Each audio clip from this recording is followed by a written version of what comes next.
नमस्कार। एक बार फिर से स्वागत है आप सभी का पोर्टफोलियो पिक में।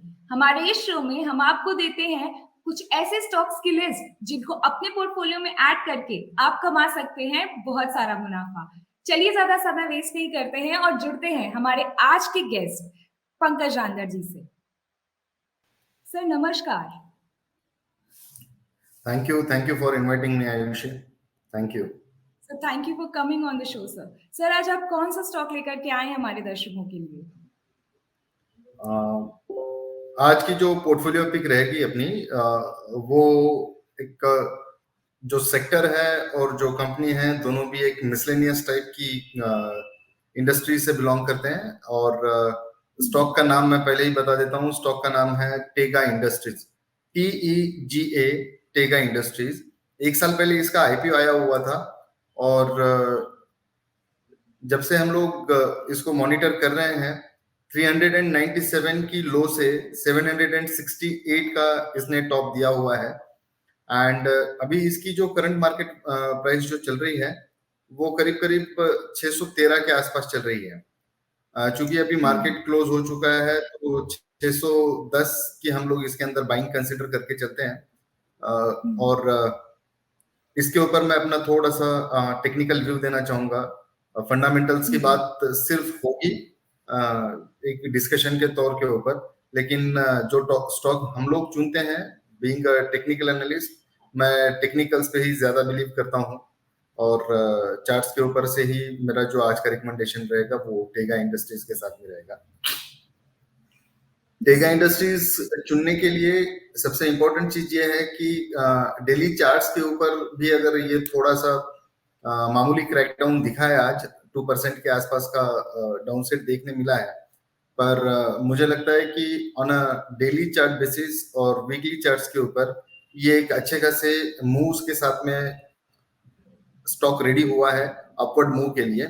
तो मेरा ये डेफिनेटली मानना है कि 610 की इसकी बाइंग प्राइस रखनी चाहिए, स्टॉप लॉस 570 का रखना चाहिए इसमें, और टारगेट के लिए 690 और 730, ऐसे दो टारगेट आप लेकर चलना चाहिए इसमें। अगर कुछ सवाल होंगे आपके तो आप पूछिए, या फिर मैं थोड़ा सा इसका कंपनी का और भी कुछ मैं क्लैरिफिकेशन और एक्सप्लेनेशन दे पाऊँ।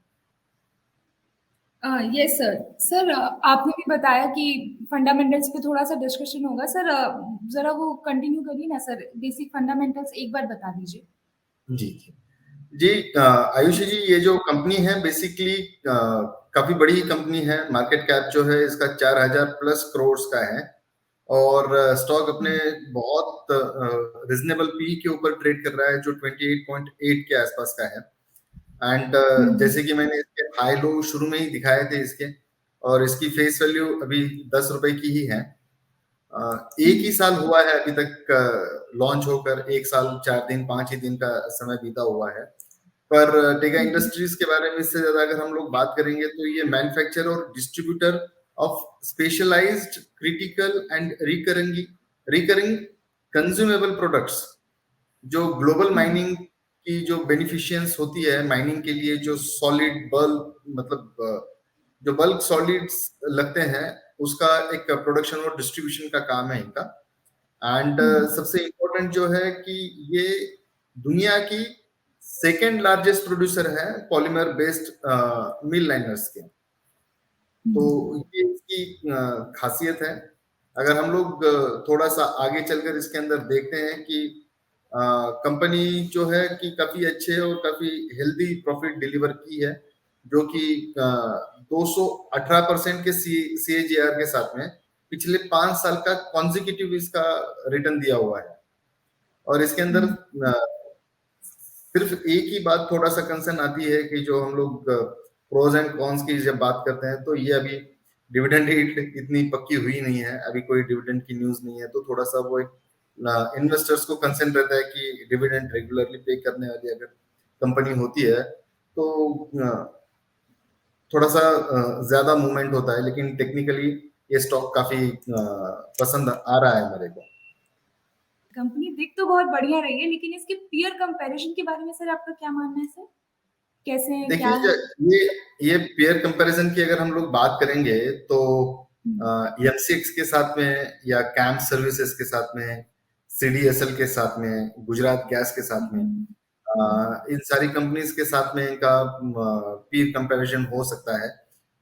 वैसे देखा जाए तो सेंचुरी प्लाईबोर्ड भी है या इंडियन एनर्जी एक्सचेंजेस भी है, तो ये हम्म, कंपनीज के साथ में इनका कंपैरिजन हो सकता है। हम्म, अगर प्रॉफिट लॉस सेल्स एक्सपेंसेस की बात करते हैं हम्म, तो मार्च 2015 से 2022 तक का अभी तक का एक ओवरऑल परफॉर्मेंस अगर हम लोग देखते हैं तो 2016-2017 में एक थोड़ा सा एक कंपनी के अंदर थोड़ा स्लो डाउन देखने मिला था, लेकिन उसके बाद में जो जंपिंग हुई है 2018 से लेकर 2022 तक on a hmm, regular basis एक ग्रेजुअल ग्रोथ हम लोगों को देखने मिली है उसके अंदर, और ये हम्म, काफी आसानी से आपको इंटरनेट के ऊपर भी मिल सकता है। अगर मैं हम्म, बोलूं कि मार्च 2017 में 497 करोड़ का इनका जो सेल था, वो 2018 में 550 करीब करीब हुआ, 550 करोड़ के आसपास। फिर मार्च 2019 में 630 635 करोड़ के आसपास हुआ। वहीं आगे चल के 685 करोड़ में हुआ, 2021 में 806 करोड़ का हुआ, और रिसेंटली अभी जो देखते हैं कि मार्च 2022 में ये 950 करोड़ करोड़ रुपए तक की इसकी जंप हुई है। तो ये काफी स्ट्रांग माना जाएगा इसका। सेकंड चीज ये है कि इनके जो सेल्स के मुकाबले जो एक्सपेंसेस हैं वो भी काफी हम्म, काफी हद तक परसेंटेज वाइज अगर हम देखेंगे तो बहुत कम हुए हैं। तो वो एक सिंपल चीज होती है ना कि जब आपकी इनकम बढ़ रही है और हम्म, आपके खर्चे कम हो रहे हैं तो आपकी सेविंग्स थोड़ी ज्यादा होती है। राइट, सेम है कि कंपनी एक्सपेंशन के मोड में है, एक्सपेंशन तो हो रहा है, लेकिन एक्सपेंशन के लिए लगने वाला जो खर्चा है वो कंपैरेटिवली पर इन टर्म्स ऑफ परसेंटेज वो कम हुआ है। तो ये एक बहुत अच्छी बात है, ये देखने में काफी अट्रैक्टिव लगता है इसका। देखिए, सबसे पहले चीज है ना, हम लोगों को थोड़ा सा नंबर्स इन परसेंटेज अगर हम लोग देखते हैं तो एफआईएस की होल्डिंग देखनी जरूरी है इसमें, प्रमोटर्स की होल्डिंग देखना जरूरी है, और सबसे इम्पोर्टेंट है कि पब्लिक का क्या ओपिनियन आ रहा है इसमें। देखिए, हम्म, दिसंबर से लेकर अगर सितंबर 2022, ये एक लगभग 3 क्वार्टर का अगर हम लोग अगर ध्यान रखते हैं तो कहीं पे भी प्रमोटर्स ने उनके स्टेक हिलाए नहीं है, ना कम किया ना ज्यादा किया है। 17% का ही इनका प्रमोटर्स का वेटेज था, जो आज तक वही है, उन्होंने बढ़ाया नहीं है। लेकिन काफी हद तक एफआईज का जो ट्रस्ट है, थोड़ा सा अगर हम लोग देखते हैं तो 2.73% का स्टेक एफआईज का है दिसंबर में, जो आज सितंबर में 2.5% के करीब करीब हुआ है, मतलब 0.25% उन्होंने अपना स्टेक कम किया है। लेकिन अगर इसका वाइस वर्सा हम लोग देखते हैं तो इन एवरी क्वार्टर बता रहा हूं कि डीआईज ने अपना स्टेक इसके अंदर बढ़ाया है, और ये कंपनी के मैनेजमेंट के ऊपर और इस कंपनी के जो परफॉर्मेंस है उसके ऊपर विश्वास दिखाया है। तो 7.48 से लेकर ये क्वार्टर में 10.91, करीब करीब 11%, लाइक अगर हम लोग इन टर्म्स ऑफ परसेंटेज की अगर ग्रोथ की बात करते हैं इसमें, तो 30 से 35% के आसपास इसके अंदर इन्होंने अपना स्टेक बढ़ाया है डीआईज ने। और पब्लिक की जो होल्डिंग है वो 10.62 से कम होकर लगभग लगभग 7.50 के आसपास इसकी आई हुई है। अब सवाल यही है कि ये सारी चीजों को मद्देनजर रखते हुए कि हम लोग थोड़ा सा एक जो सिचुएशन आ जाता है कि इसको किस लेवल पे बाय करना चाहिए या क्या करना चाहिए। हम्म, देखिए, पिछले 3 दिनों की मूव से ये स्टॉक काफी अच्छा मूवमेंट दे रहा है। काफी लंबे टाइम के कंसोलिडेशन के बाद में ये 600 की लेवल ये तोड़ने में कामयाब हुआ है। आई मीन 590 की लेवल ही सिग्निफिकेंटली तोड़ना बहुत जरूरी था ये स्टॉक को, जो कि तोड़कर ऊपर ट्रेड भी हो रहा है और अच्छे खासे लेवल्स के ऊपर ये बंद भी हुआ है। अब देखिए कि ये स्टॉक जो काफी टाइम से चलते आ रहा है, जिन लोगों के पास में कुछ एवरेज करके या नीचे के लेवल में रहे हैं, तो वो ऊपरी लेवल के ऊपर थोड़ा सा अपना प्रॉफिट बुकिंग करेंगे। लेकिन ये प्रॉफिट बुकिंग बहुत टाइम बिंग रहेंगी। ये करेक्शन जो आया है, जो 2% 3% का जो ऊपर से जो करेक्शन आया है, इनफैक्ट उसके अंदर आज ही थोड़ी सी प्रॉफिट बुकिंग देखने मिली है।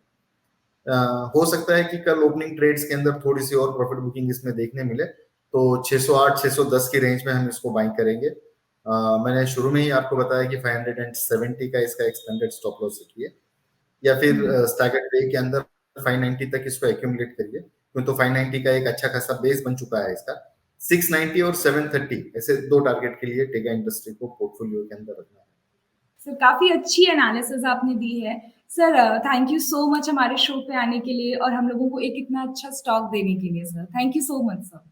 Thank you, Ayushi ji. Thank you for inviting me and giving me this a wonderful opportunity. Thank you. तो ये थे पंकज रांगड़ जी जिन्होंने दिया है हमें टेगा इंडस्ट्रीज का एक बहुत ही उम्दा स्टॉक। उनके एनालिसिस से ये बात तो साफ हो गई है कि आने वाले समय में टेगा हमें काफी मुनाफा दे सकता है। तो आपके पोर्टफोलियो में ये पिक ऐड जरूर होनी चाहिए।